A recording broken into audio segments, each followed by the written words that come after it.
Circoliamo, la campagna educativa itinerante del Consorzio Obbligatorio dell'Oli Usati ha fatto tappa nel piazzale Ugo La Malfa di Agrigento. Oli lubrificati usati, rischi per l'ambiente e opportunità per l'economia nazionale e locale sono stati questi temi affrontati nella conferenza stampa svolta a bordo del TIR, alla presenza tra gli altri dell'assessore all'ambiente del comune di Agrigento Rosalda Passarello.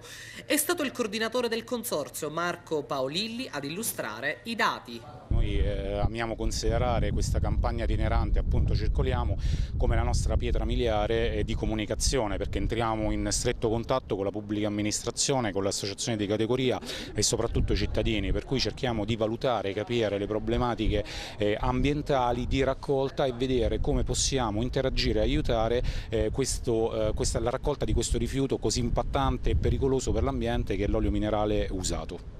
E oggi, oltre alle varie iniziative, alla conferenza stampa che si è svolta, avete cercato di coinvolgere i ragazzi anche attraverso dei giochi? Assolutamente sì, perché noi pensiamo che, anzi siamo sicuri che i ragazzi saranno il motore della nostra società, per cui veicolare su di loro il concetto di salvaguardia ambientale significa poi ritrovarcelo nel futuro, quando loro saranno dei professionisti, quindi avere questa coscienza significa poi avere una performance migliorativa nel tempo.